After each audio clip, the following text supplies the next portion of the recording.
I think what's interesting that we're seeing is there's less stickiness than there's been in the past. There's so much change, right, and there's so much openness to new things. We're seeing a lot of 200,000 plus income consumers shopping at discount stores, wow, shopping at the large superstores that are known for value, that would have never gone in there because they're sort of saying, I get more value. We used to talk about, as a business, your role was you're going down a road and you had to keep out of the two ditches of right, overcorrecting or undercorrecting. Now it's like you're in a cockpit on a fighter jet, yeah, and there's these radar things coming. You got to know, how do I deal with it? Do I pause, etc.? Yeah. Because that's the environment we're in. One other trend we see with young people, which again I would have never thought, buy now, pay later, exploding in our data for under 40.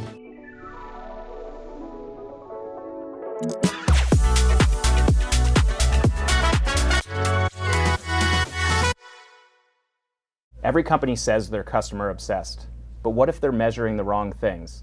Turns out we think they are. And imagine a world where there's a data set that turns customer obsession from art into science. So let's start where we always do, with the research. Consumer economic behavior, Bill. Consumers are in value hunting mode. We're going to talk a lot about this with our guests today.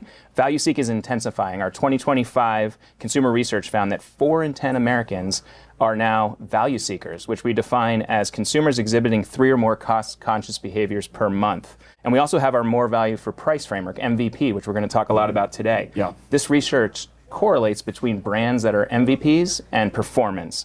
What do we take away from this? Yeah, I think it's you feel it. Just the headlines, just a broad sentiment with the uncertainty. There's a lot going on, so it's not surprising, I think, in the headline. But the thing I really love is behind it. It's not just, oh, we're gonna lament that we're in this place where we're not sure, we're looking for more value. What does it mean? We actually have some science to quantify that feeling, and even better, we've got a framework, we've got a playbook to do something about it, to help brands, help companies tap into that feeling, but apply it to how they think about the product, how they think about serving their customers, how they think about value creation. So it's one of those that you nod at the headline at first blush, as you dig into it. But what do you do about it? Right, and that's the real through line, I think, that matters. So is it more about the fact that traditional metrics around loyalty and trust, they're kind of missing the mark a little bit? They're squishy and they're not actionable, right? And it turns out they're not actually that right. Right. And so it's this whole notion of really understanding that value exchange and what it means to the individual. And we'll get with Rob, but I love this idea that in those things, if we can make them more real, it's not just applied to, marketing's important, brand's important, but it's actually tied to financial performance and growth. Wow. And what if it could be predictive? Right. Stay tuned. We'll be talking about that Coming today. soon. So maybe not intuitive to our listeners, but this concept of value and AI might actually be connected. And we'll explore this a little bit today. But before we get there, AI has a trust problem. In fact, some of our work around our Trust ID that was published in HBR this year shows that within enterprises, trust in AI, and specifically agentic AI, is actually going down. Talk a little bit about that, Simona, because if we think about agentic commerce, trusting an agent to actually take an action for us, if we can't even do that in the enterprise, what's going on? Talking about putting your money where your mouth is. So totally. This is, Well, the real issue is if you don't crack the code on trust, the AI adoption you're just going to miss that completely. Mm-hmm. And so in order for you to really have that AI adoption that you need in order to capture the value of whatever the enterprise is striving for, you've got to get your workforce to really lock in. And if they're actually going outside to trust tools that are not within the enterprise to do their work, you're missing the mark again. Yeah, I love the actual. So 31% of, just for AI, trust went down when it was clear it's being used in things like creativity and brand marketing. Trust went down 31%. When it was clear it was agentic, it went down 89%. Wow. That's a massive drop. So what do we do? Yeah, and especially because we're bullish on the potential of AI and agentic. But if that's the end game from a consumer lens, it's only going to trickle into enterprise mindset. And so what do we do? So and again, this kind of goes back to how important the data is, right? And making sure that the data is trustworthy. Because if you start to lose people on, the data and the trustworthiness, then, it's an uphill battle, continues to be an uphill battle. I'm going to channel my inner Simona for a second. Oh gosh, here we go. Here we go. When we say trust, and we hear our clients talking about trust, is everyone thinking the same thing, do you think? And maybe tease a little bit about Trust ID, because this is an amazing thing Deloitte's done to make that much more real. I mean, there's really, and we'll talk a little bit about this, but there's really 4 factors when you really talk about trust, right? Yeah. You're talking about reliability. You're talking about transparency. You're talking about capability. Are you actually capable of doing what you say you're going to be doing? And then there's the humanity piece of it, right? You've got to be centered on, what's the purpose? Am I really thinking about what this means to all individuals, right? So you've got to take all 4 of those things in order for this to hit the mark. I love that. And then, like, putting on my technology hat, like, all these models have run out of data to consume. So they're generating their own data to consume. So I think this humanity, the purpose of it is important, but also, like, is the data actually human verified? I think that's going to become increasingly important if I'm predicting the future correctly in 2026 and beyond. As a leader looking to stay ahead in a rapidly changing world, you need the right insights at your fingertips. That's why we recommend checking out Deloitte Insights. Whether you're in business, tech, healthcare, or the public sector, Deloitte Insights empowers future-focused leaders like you with the latest research, trends, and analysis to help you navigate what's next. Stay informed, stay inspired, visit Deloitte Insights today, and discover what the future holds for your industry. We are super lucky today to have Rob Pace, founder and CEO of HundredX. If you haven't heard of HundredX, you will. Rob and his team are featured on Mad Money all the time on CNBC. Their data and insights are powering multiple Forbes best of lists, and we're working with many of the Fortune 100 C-suite with Rob today. Rob, welcome. Yeah, thank you. All right, so for those new to HundredX, there's a few out there. Tell us about HundredX. What's the origin story? Why did you found the company? Yeah, so the origin story is I worked in the financial industry, as you know, and I was always struck at how underrepresented the customer's result, the customer's outcome was in how markets valued companies, et cetera. And yet, fast forward a year later, that was the key to whether they were successful. And so that got me thinking, like, why isn't there better data on the customer's outcome results? So that has led to over a decade-long quest to totally rethink how surveys are done, but to connect it to financial performance. So we believe we're the first company that has been able to connect today's customer experiences to tomorrow's future performance, which then unlocks a lot of other opportunities in business. That's awesome. So let's just talk really quick about how you do that. You've really innovated to replace the survey with this concept of listening to the market. Tell us a little bit more about that. Yeah, so there's 3 or 4 things that we've done that are unique. So first of all, how do you get a panel? We all have survey fatigue, right? And there's, Amen. And there's the loud voices on social media. So how do you just get normal representative consumers to tell you what they think? So I also had the honor of being the national chair of a large nonprofit. Every nonprofit needs money, and they all have these massive audiences who are very passionate. So we raised a lot of money to create a very new type of fundraiser where the nonprofit asks all of their supporters to participate, and that's how we get the data, and we in turn give money to the nonprofit. So the cool thing is our entire cost of goods sold goes to charity. I love that. Profit and purpose. Feels good in every level. Yeah. No, and we're $35 million at this point, and with aspirations to do a lot more. So that's how we get them. Then the second thing you alluded to is normal surveys. Somebody's already decided what's important, and they're extracting the answers to the questions from you. We say, who do you want to talk about? So we have 5,000 plus brands, and the consumer puts together who they care about. So that's the first piece of listening. And then the corollary to that is, let's say you pick a restaurant. Then we've developed a technology where you go through and say, here's what I like, here's what I don't like, and what you skip is as important, because what we're trying to do, listening tells you what's important. So those are the components, and then perhaps the most important is we've been able to connect it to future stock price, to future revenue growth, and that makes it much more actionable. So let's talk about that. At the Forward podcast here, we're all about the data. So let's jump in. The connection to future financial performance. This is why the financial community loves you. It's why the C-suites we're working with you also love you, because it's predictive. Let's jump into the data here. So tell us a little bit more about the financial performance that your data is able to predict through the Go score. The nice thing is, given our backgrounds, we loaded in stock price that's available for all the public companies, revenue statistics, every metric, when did the analysts raise estimates, et cetera. And then we just said what was actually predictive. So we started with a blank sheet, and it wasn't things like would you recommend it to a friend, like Net Promoter Score. What we found was most predictive was the company's own trend over time, and then also the trend versus competitors. So that's really the key thing. So from a data standpoint, what you have to know is you have to have a longitudinal data set to see is something different happening versus the past seasons. But probably more importantly, is the company diverging versus its peers? And when we saw those inflections, we could predict with very high accuracy that the company was going to outperform or underperform 6 to 9 months in the future.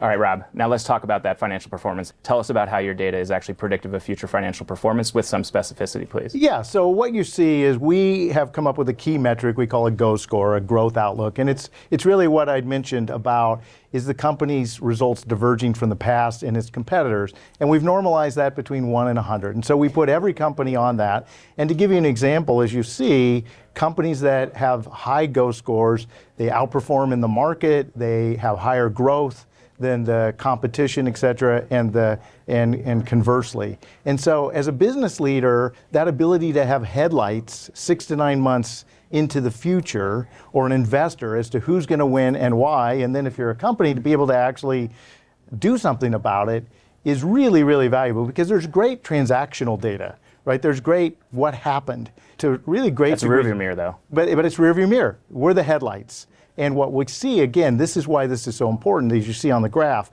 is we're able to see 2 to 3 quarters in advance who's going to be inflecting up and who needs to work because they're starting to inflect down.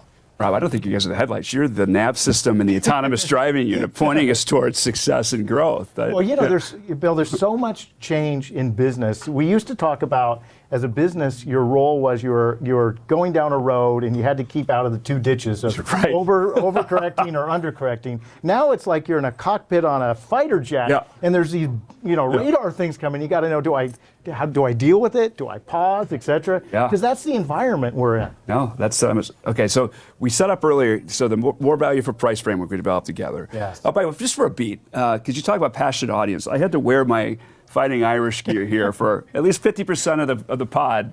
That's something that means not just something 50%. To us. Oh yeah, no, there's no confusion on. Anyway, so you've just disqualified us but that's okay. We share sort out it. Yeah. So more value for price. How did you see the difference between traditional metrics like satisfaction and experience? You mentioned the survey. Mm-hmm. How is it different, and how does it actually predict growth? Because I think that's the most important piece because it ties to financial performance. Yeah, and this is a Deloitte framework that we've just applied the data to. More value for the price. So if you deconstruct that, more means relative to the competition, right? So back to our earlier conversation, you have to have a broad understanding of the customer's options, et cetera. Yeah. And what we've done together, Bill, that I think is going to be very groundbreaking is everybody knows value is important, but nobody knew how to actually interpret it. And one of the things I've learned heading a data company is often the interpretation is more important than the raw data. So what we found was in order to understand whether a company was delivering value or not, you had to look at a given level of price and price feedback and then say, did it over-index or... So in other words, price would allow you to predict what the value score should be. Yeah. But if you just do the raw numbers, you always come to the wrong conclusion. And that's what this whole notion of science of value is what it was one of the things that very much attracted us to Deloitte is you were leading that, and we felt like we had the data set to put that. And I think you're going to hear so much more about that. Agents, I know we'll hit on it for sure. Are going to make a decision based on are you providing more value for the price for their consumer. Yeah, and what I love between HundredX and Deloitte, so the data, the rigor, the discipline, but applying it to things that actually matter. And so the financial performance, besides just, listen, I used to lead our digital business, brand and like those are all important concepts, but you guys, we've together taken it to a very different level that makes business dollars and cents, which is amazing too. Yeah, and the other thing that's fascinating is with Deloitte, we spoke to thousands of business leaders, and only 10% of them thought they were LVP, less value for price. But definitionally, half of them are. So that just tells you how many definition, yeah. How many blind spots there are. And so the whole point is relative is the key. And a lot of companies are great at understanding themselves, and they have brilliant first-party data. Yeah. But that doesn't kind of matter in a way. What matters is, are you providing more value for the price? So you keep saying the word value. Does everyone define it the same way? No, great question. So here's how we think it should be. Value is not price. Some people just conflate it. Value is sort of a tug-of-war. If you think, Simona, about a kind of a tug-of-war, it's the benefits you get relative to the price, and you want the benefits to be sort of winning that tug-of-war. And I think that's one of the things. You can have value at a very premium product. Similarly, you can have a very discounted product and not be providing value. And that's the key insight, is you have to graph the price feedback against the value feedback. And Deloitte came up with this framework, which we have adopted fully, because it really explains it. And it's a simple thing to navigate. And then what you do is work with your clients to say, what non-price levers do we move in order to make us an MVP? So let's bring up data again. Okay. I'm going to be the data guy, it looks like. Like MVP, though, is not just some consulting framework to talk about things conceptually. It really has real results in the real world. Talk about market share, higher future purchase intent. Like, what are the results we're seeing? Yeah, I mean, as you see on the graphic, let's just go through 3 of them. Yeah. So you all, through your Converge business, could look at 5 million households, and we could take our MVP companies relative to the LVP companies, and consumers switch from LVP to MVP. Consumers that were buying 100% of a product with an LV company over time move to MVP. So historically, we can prove, exactly to your point, that it matters. The second thing is, in our data, future purchase intent, which is our key metric, it's 10% higher in aggregate for MVPs versus LVPs. That's not trivial. No, so that says they're going to be the future. They've been the past winners.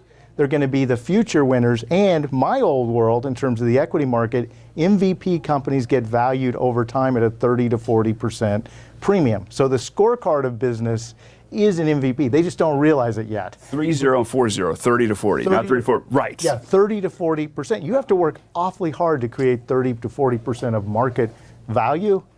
Being able to make yourself an MVP is probably the most significant opportunity in business, I would argue. Quick question. We talked a lot about headlights and rear view. Value, when you think about value, how much does historical value matter? So in other words, what you valued in the past, how much being the through line on, How much does that play into that? Because I'm just curious. Yeah, so what's interesting is, what are those non-price benefits? And what's fascinating for us is, when you listen, you understand the customer's jobs to be done, right? Like, what are they hiring you to do? And sometimes it is about affordability. Sometimes it's about quality. Sometimes it's about, how does it make me feel? I mean, there are many dimensions to it. I think what's interesting that we're seeing is there's less stickiness than there's been in the past. There's so much change, and there's so much openness to new things, that loyalty, just because somebody's been loyal to you for a long time, we're seeing people that you would have never thought. I'll give you an example. We're seeing a lot of 200,000 plus income consumers shopping at discount stores, shopping at the large superstores that are known for value, that would have never gone in there, because they're sort of saying, I get more value. So let's talk a little bit about that AI thing. It turns out it's a thing. It's here to stay. Funny, yeah. So many are going to say, I think when we look back, 2025 was the first agentic commerce holiday season. But for an agent to take agency, as in the name, people have to trust the data. I know you have some interesting data on, do consumers actually trust AI right now? Let's take a look at that data as well. Yeah, so we track, so think of the acronym IPA.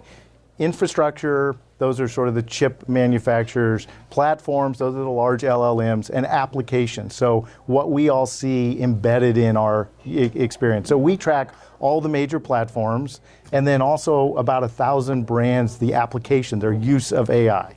So here's where we're at. First of all, at the platform level, again, the leading AI firms, the leading LLM firms, et cetera, future usage, in other words, I'm currently using a model, am I going to use it in the future? The top ones are still 20% future growth which is phenomenal. So that tells you there is something very powerful, and it's productivity, it's all the things that are driving sort of enterprise efficiency is what's happening. But when we look at the consumer, their big negative, the Achilles heel, is can I rely on it? The results references, et cetera. So it's getting there already for enterprise, but the enterprises aren't just turning it loose in the wild, right? They're verifying it. So for these models to really be the key to agentic commerce, you're going to have to trust the data. And in fact, we've been talking about how trust is the new oil. You've heard the saying, data is the new oil. We actually think trust, and the irony, Brett, is human verified data is turning out to be the most important thing in order to unlock artificial intelligence. Yeah, and that trust depends on the data. It depends on the underlying systems that are actually high integrity of what they're delivering behind the scenes as we orchestrate many things to actually deliver something for consumer. What I love about that, Rob, is we're seeing the same things with enterprise, kind of back office and mid office. Of like we're in a journey of excited about the potential. The technology is advancing for sure, but that trust is going to continue. I mean, that's your whole world. It's right, and trust has many factors around it. It's reliability. Yeah. It's the capability around it. It's transparency, humanity, all of those things. Consistency of experience. Consistency. That's a lot to deal with when you're thinking about it, right? There's a lot to juggle and manage. So it's a huge part of the value. One stat. In our data on e-commerce, one of the options you can highlight is use of AI. And Brett's right. This right. Well, don't tell my family. He was not wrong. Okay, there we go. Lower bar. I don't disagree. That's a good. Okay. No, I'm gonna give it to him in this case. Okay, he was right. 15% of the feedback now is calling out use of AI in e-commerce, right? And that was up from 0. So we are at the start of the curve of the agent helping you make decisions, and that's going to change everything. And it's going to come down, how's your agent going to make decisions? 1, what job do you want fulfilled? And then 2, they're going to look for verified sources of truth. And that's why the human verified is so important. So my message is you can't fake it. Yeah. I mean, one of the things that's going to happen is it really is going to be about customer outcomes and more value for the price. And sure, there'll be an era here where there's a lot of slop and a lot of mistakes, but over time, people I don't think are focusing on AI is going to lead to transparency, which is those who provide MVP are going to thrive and those who aren't are going to actually fail faster. Yeah, this B2 on, we see this wave between does enterprise drive new tech adoption, does consumer drive, and it goes back and forth. And we think it's clever when suddenly it's shifted again. But truly, if the agentic promise plays out with trust, with high integrity, that's going to drive trust within enterprise in business process end to end. So the goodness is going to unlock. As a consumer, I can't wait. I'd love to just book a hotel and say, I want to be in this area with these connecting rooms and give me price options, and then here's how much I'm going to spend and have it be done. That'll be amazing. But once that happens, then we can see it applied to finance and HR and more than we see today. I think that will unlock a ton of adoption because it's just going to make it seem like, why can't we do this at work if we can do it at home? And there's a ton to be done. Yeah. It's bring your own device from the mobile age on steroids. Totally, bring your own agentic backbone. But think about the implications for advertising, right? People are already talking about SEO is going to have to go to GEO, but it's going to be earned as opposed to sponsored, right? Because sponsored, the agent won't care, right? Just because you sponsored an ad and got it in front of the eyeballs, it's going to have to be earned. What are other actual users saying? That's going to transform trillion-dollar industries. Well, how many more bars earned? I mean, doesn't that tie back to this scorecard of business in a lot of ways that you talked about? Yeah, I mean, at the end of the day, this was the original dream, is customer outcomes are what really matters. And now we're entering an era where, ironically, artificial intelligence is going to usher in that promise along with data sets like ours and frameworks like the MVP, et cetera. Awesome. So we're in this brave new world of agentic commerce. I think we're just seeing the tip of the iceberg in the holiday season 2025. Watch this movie where MVP plays in that, coming to a theater near you. One of the other awesome things, pivoting for a second, working with you, is we provide insights to Fortune 100 leaders all the time, but you also spot trends that the traditional economic data doesn't see. So bring us a trend that maybe isn't conventional wisdom out there that you're seeing in your broad data around consumers. I think you have some unique things, especially among younger consumers. Yeah, so let me give you first a few historical examples, and these aren't 2020 hindsight. These are things we called out at the time that frankly felt pretty lonely at the time we were doing it, which is always, so like for example, we weren't seeing the EV adoption in terms of future loyalty to the pace that was viewed in the marketplace. We weren't seeing 5G as transformative, if you remember back when every ad was 5G. We were seeing GLP-1s, not going to be this niche thing, but this very big thing, but we weren't seeing them destroy all these the snack industries, et cetera, et cetera. So the crowd is pretty smart. I mean, that's one thing, I've come to the view, I think correctly, that my opinion means nothing, but, when we have, a million data points, it usually is right. Yeah. So right now, some of the interesting things that I would have never thought about. People have talked about the K economy, right? We were seeing that way before. Now, I wasn't clever enough to give it an alphabet, right? But we were seeing it in terms of lower incomes. Right now, we're seeing young people actually, in terms of their future purchase intent, because we can see the trends, very concerned. And we see it not driven so much by inflation, but we see it by their concern about, do I have certainty about my future job? Future earnings, yeah. Which is concerning. But one other trend we see with young people, which again, I would have never thought, buy now, pay later, exploding in our data for under 40. Wow. That has implications for every retailer, for every... Totally. So these are just some of the trends, and I often feel in such a privileged position because I feel like I've got the answer key, not because we were smart, it's just if you listen to enough people who are the experts on their own experiences, you really get some powerful insights. Based on real data and models instead of, instinct and, easy for me to say, but. Well, and just to give you one example of why interpretation is so key. So let's take quick serve restaurants, right? Yeah. If you ask people, am I going to eat more at a given quick serve restaurant? There's always going to be a negative bias. Am I going to stay on my prescription drug? They assume and hope over the next year they're not going to. Think about my New Year's resolution to lose X number of pounds every year, year after year, right? So the whole point is you would be dead wrong if you just took the absolute number and said, adherence in this drug is going to go down 20%. No. So that's why the trend and the spread versus the competitor is so key. And so that notion of interpretation of the data is so important. And that's why you really need sophisticated analysis so you don't draw the wrong conclusion. So question, maybe we can pivot a little bit in terms of what's happening right now in professional services.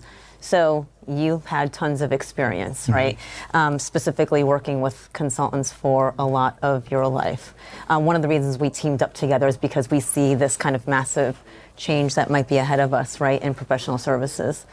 Hum a few bars on where you see the future for us. Yeah, so I'm gonna, if you'll allow me, I'm going to talk about why we wanted to work exclusively in the professional services space with Deloitte. Okay, love it. At the very top of the list is trust. I trusted the people here that we work with, and I think the same is true for clients, right? I just can't emphasize enough that trust is the new oil, meaning it's the thing that actually allows you to move forward with things, right? There is so much uncertainty that if you're a leader, you have to have a trusted team around you to make some of these big decisions. I also think that often in my old world, you could be very smart about strategy, but could completely ignore implementation. And it was usually implementation that really got you.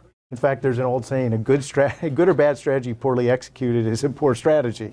So what I'm excited about is to take our unique strategy insights with your experience of actually been there, done that, what works, doesn't work, and then also just the fact that when we were talking about outcomes, you were actually nodding and saying, yes. So I don't think that's ever going to change. Trust and outcomes, your toolkit's going to have to stay current, the data's going to have to stay current, et cetera. But I think in professional services, those fundamental things are not going to change. Again, I think the toolkit will change, but the true north is, do I trust you? Are you interested in my outcome as well? So are we reliable? Yeah. Are we capable of doing the work? Are we transparent in how we're communicating with you, and are we centering on humanity and purpose in all of the things that we do, right? So yeah, mission matters. At the end of the day, what I can tell you, what consumers, because we power the best brands for social impact for Forbes, for example, is it's performance plus purpose, right? Those are the two things. Purpose alone doesn't get there. You have to be able to deliver the goods, but just performance alone, that lack of human touch is sort of the key. Human touch, passion. I am Look at Sicilian. this. I'm Sicilian. You lead that. Simona. Yeah. So the so what and the why. All right, Rob, this has been amazing. How about last word, wrap it up. One thing for leaders, folks listening and watching to take away as you bring together MVP, you think agentic commerce, as you think about all the things that you've built around trust. That might have been it right there, but maybe anything else you want to add as a... Well, if we could try to put a bow on it. Yeah. So every business has what I call an organizing principle, whether they admit it or not. Okay. And historically, because of the things we've been talking about today being viewed as squishy, the default organizing principle has been around products or sales or geography. Things are moving so quickly. The new operating system has to be centered around outcomes. And that's going to require a whole new thinking about how you run your business. You're going to have to walk in the customer's shoes, because what we find is often the company that disrupts your business is in an adjacent area. It's actually not in your area. It's in it's the next town over that suddenly, so it's going to require a whole new mindset, and the companies that start to obsess not on did we get the sale, but did we get the sale and is the customer coming back? Yeah. And that's how they're organized are going to be the winners going Winners of forward. the future. Love it. So we like to say at Deloitte, innovation loves company. We're in great company as we work with you, Rob, and looking forward to changing the scorecard of business together. Indeed. Thank you. thank you. Thanks. If you're enjoying these conversations, subscribe to Forward Technology on YouTube. You'll get the full episodes, plus highlights you can share with your friends, your families, your team, and drop a comment with the topics you want to tackle next and any feedback. All right, what an amazing interview with Rob, wasn't that? I mean, data-driven, looking to the future. I mean, let's pick up on that in the headlines. Agentic commerce, turns out it's a thing. Let's look at some data.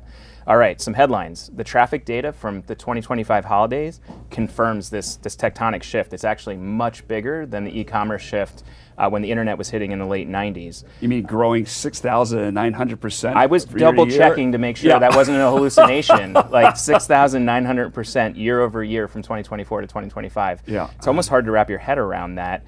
And it wasn't just about scanning, it actually shopped. Actively targeting e-commerce sites surged 144.7% compared to the pre-holiday baseline. So that's just earlier in 2025. So this pace of agentic commerce, it's real, it's happening. So let's talk a little bit about that. Like, was agentic commerce part of your holiday season?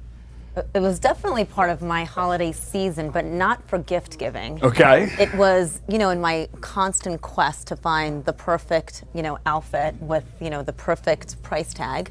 I did use it to find a dress that I was looking for that I had seen in Munich. And I did use my friend to help me figure out where I could get the best value, best price, all those types of things. Did find the best price. It was final sale. Okay, final sale. And I did really count on them to tell me what the right size was. It was a European size. Okay.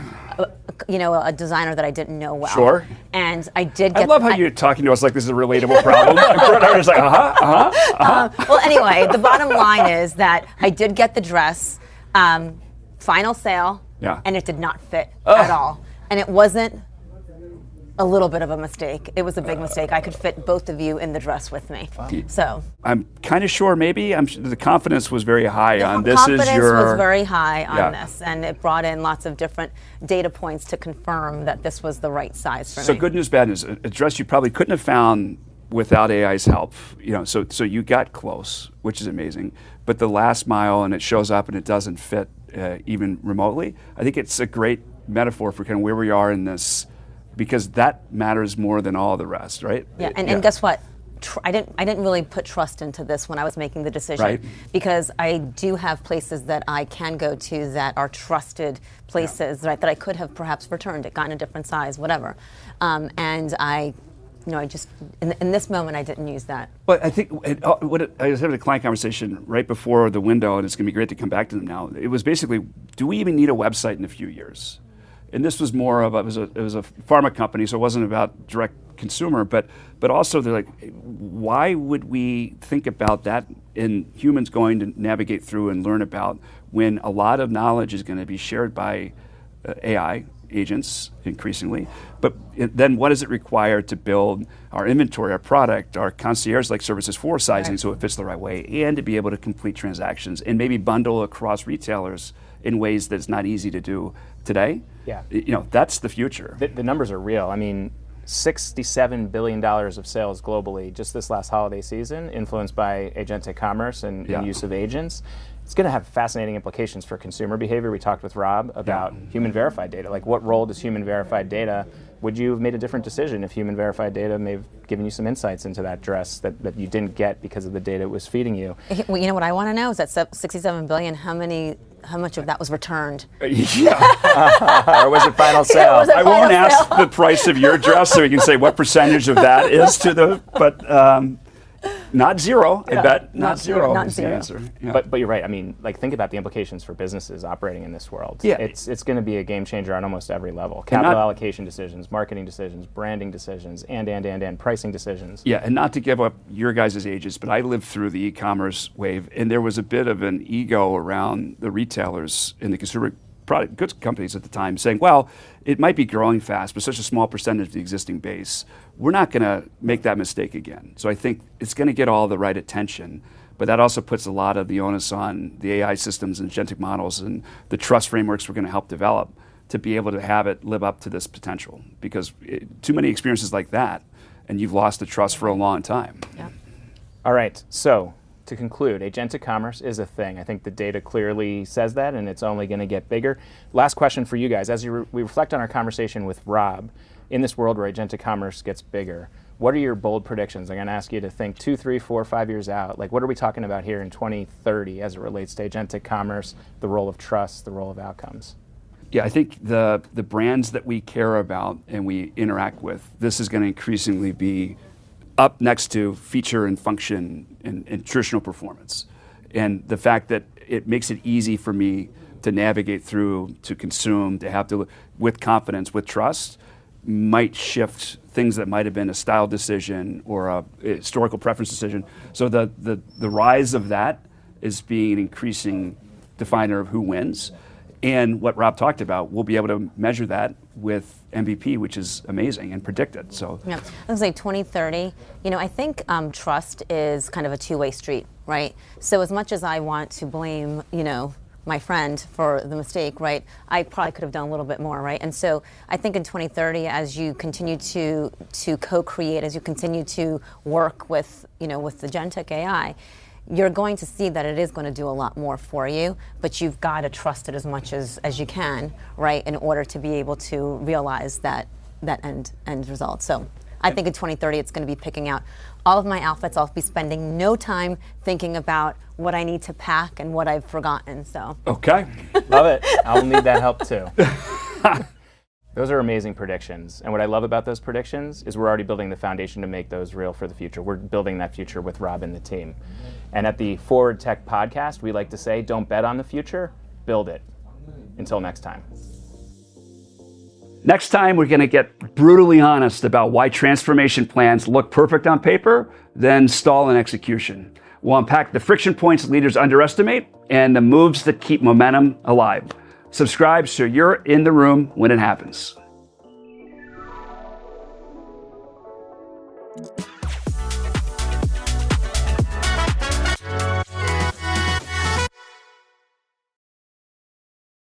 This podcast is produced by Deloitte. The views and opinions expressed by podcast speakers and guests are solely their own and do not reflect the opinions of Deloitte. This podcast provides general information only and is not intended to constitute advice or services of any kind. For additional information about Deloitte, go to deloitte.com/about. This publication contains general information only, and Deloitte is not, by means of this publication, rendering accounting, business, financial, investment, legal, tax, or other professional advice or services. This publication is not a substitute for such professional advice or services, nor should it be used as a basis for any decision or action that may affect your business. Before making any decision or taking any action that may affect your business, you should consult a qualified professional advisor. Deloitte shall not be responsible for any loss sustained by any person who relies on this publication.